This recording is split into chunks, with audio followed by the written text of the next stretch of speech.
Turning 60 is more than just a milestone. It's a transformation.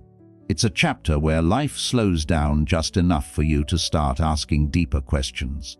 Who's really there for me? What matters now? In our younger years, we often assume family and close friends will always be our main source of support. But as time goes on, reality shifts. People get busy, priorities change, and sometimes the ones you thought would stand by your side can't. Not because they don't care, but because life pulls everyone in different directions. This video isn't about blaming or feeling abandoned. It's about empowerment. We're going to explore 6 powerful pillars, not people, but internal and external foundations that often become more dependable than even your closest relationships after 60. These are the things that help you stand tall when the ground beneath you feels uncertain. If you've ever felt like the future looks unpredictable, or that your support system might not be as strong as you once believed, stay with us. By the end of this video, you'll see aging not as a decline, but as a chance to build the most resilient, fulfilling chapter of your life. After the age of 60, many people face an unexpected emotional challenge, a fading sense of purpose. The roles that once filled your days and gave you direction, parenting, careers, caregiving, often change or disappear. Retirement sets in, the house becomes quieter, and while this stage of life can offer rest, it can also leave a gap that feels unsettling. The question becomes now what? The truth is, your family can love you deeply, but they can't define your purpose. That's a journey only you can take. A strong sense of purpose isn't just about staying busy. It's about feeling needed, inspired, and alive. It fuels your will to stay healthy, connected, and emotionally stable. Without it, life can feel like a waiting game. With it, every day has meaning. Let's take the example of Lily Morgan, a 67-year-old retired nurse. After decades of caring for others, she suddenly found herself with too much time and not enough direction. For a while, she sank into a quiet depression. Her kids were grown, her career was behind her, and the days all looked the same.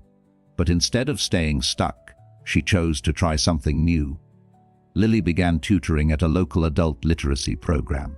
One student at a time, she found herself reconnected with a sense of impact and fulfillment. Purpose doesn't have to be a grand mission.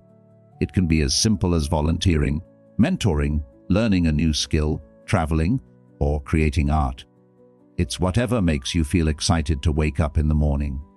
When you have that spark, it lifts your mental health, sharpens your thinking, and gives structure to your days, especially during times when family isn't around as often as they used to be.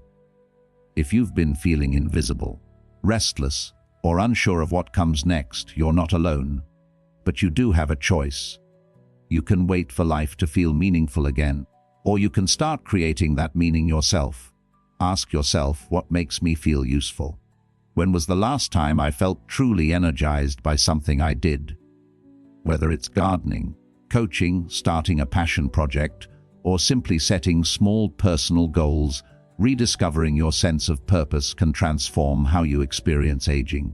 It's one of the strongest forms of support you'll ever have, because it comes from within, and it grows stronger the more you invest in it. No matter how much love or support surrounds you, there's one truth that stands tall after 60, and your health is your freedom. When your body begins to slow down, it doesn't just affect your mobility. It affects every aspect of your independence. And while family can offer help, they can't live inside your skin.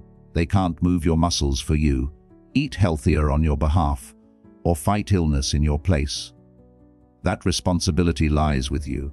Let's look at Owen Carter, a 70-year-old former carpenter who spent decades on his feet, building homes and providing for his family. When he retired, he welcomed the chance to rest. But as the years passed, his activity level dropped dramatically. He gained weight, started having knee problems, and found himself out of breath walking upstairs. When he realized he could no longer get out of a chair without assistance, it scared him. What turned things around? A single decision to take control of his health. Owen didn't start training for marathons. He began with 15-minute walks. He swapped soda for water. He stretched each morning, and slowly his energy returned, along with a renewed sense of power over his life. Health after 60 isn't about perfection, it's about preservation. Every small decision adds up. Choosing to move instead of staying still, eating to nourish instead of comfort, listening to your body instead of ignoring its warning signs. Those signs matter. The persistent backache, the fatigue, the shortness of breath. These aren't just getting older. They're your body calling for help. Here's the truth: loved ones may be willing to assist, but they might not be able. Caregiving is hard. It takes time, money, and energy. Things your family may be juggling on their own. The more you protect your physical health now, the less you'll have to depend on anyone later. Regular checkups, daily movement, balanced meals, hydration, quality sleep. These are simple, powerful tools. You don't need fancy equipment or an expensive gym membership. You just need consistency and a commitment to yourself. If you're rethinking, "It's too late for me," it's not.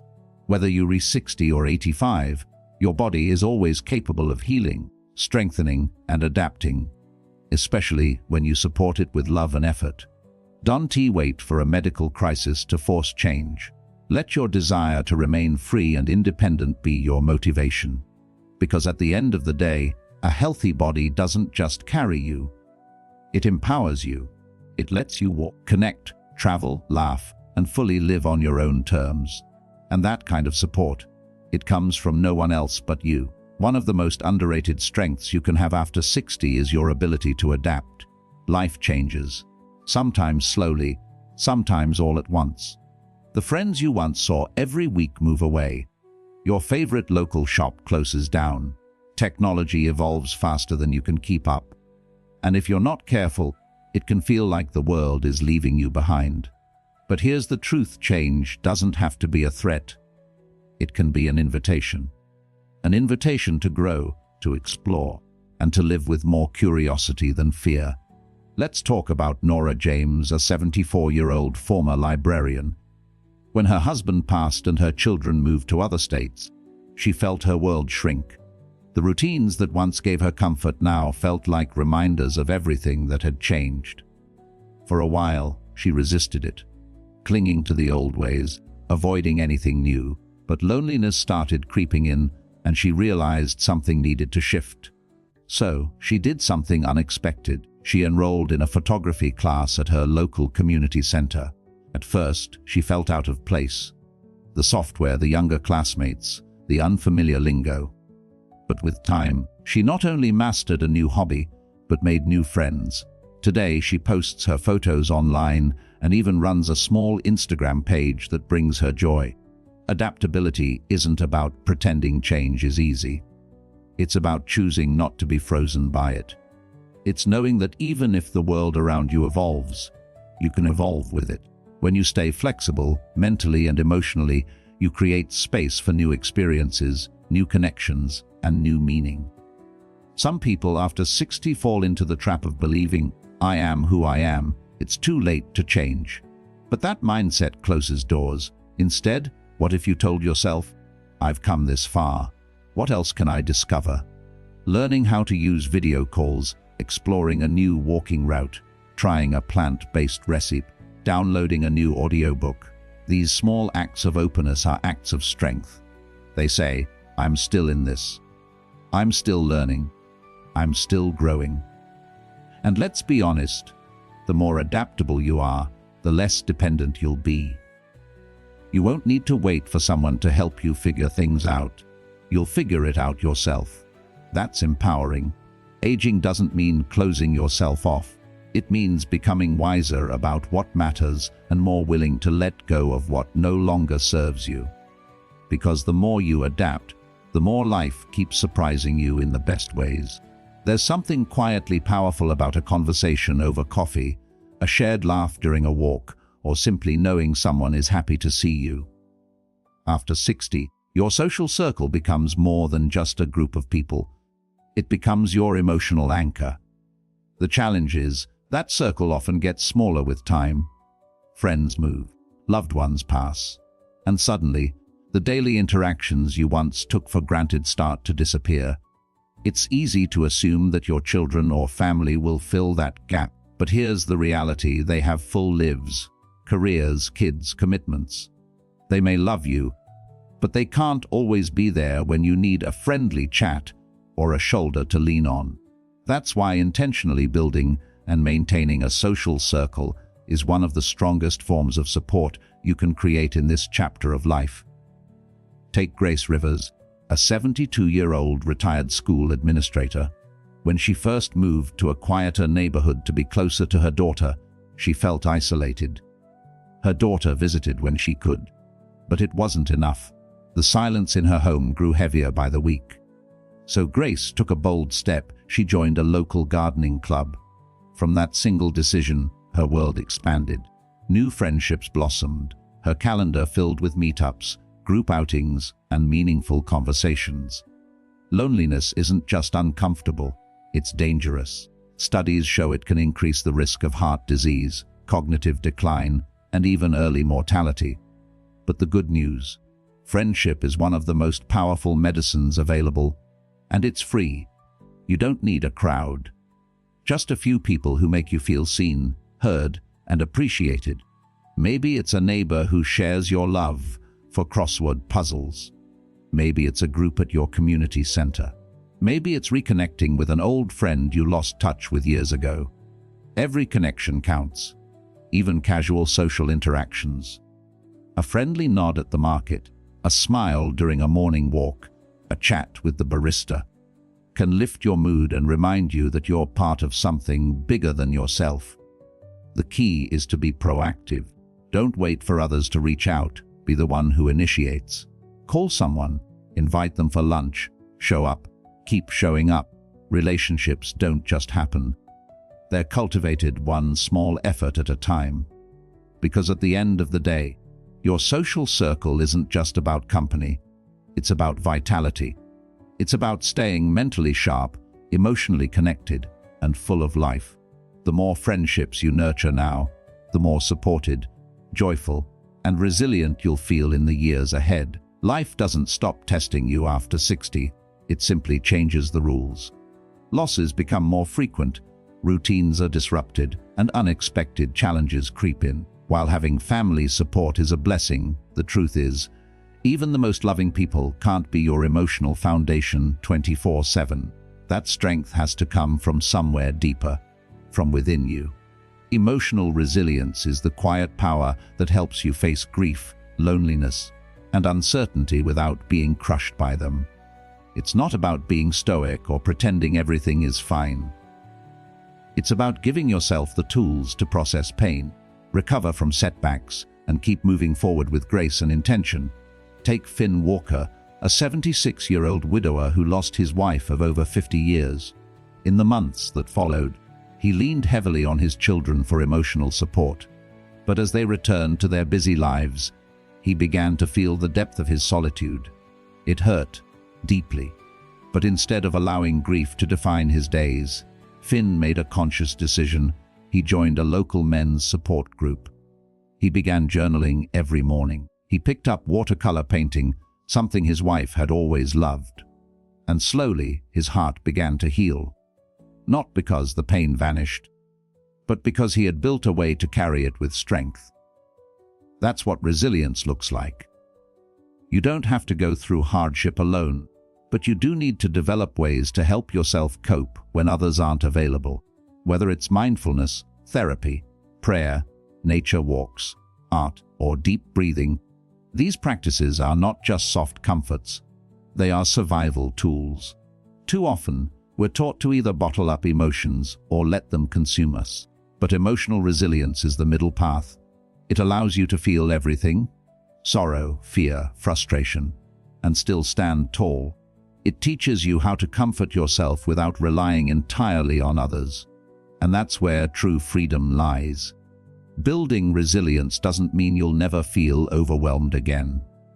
It means that when storms come, and they will, you'll know how to ground yourself. You'll remember that peace is possible, even in the midst of pain. Start small. Write down 3 things you're grateful for each morning.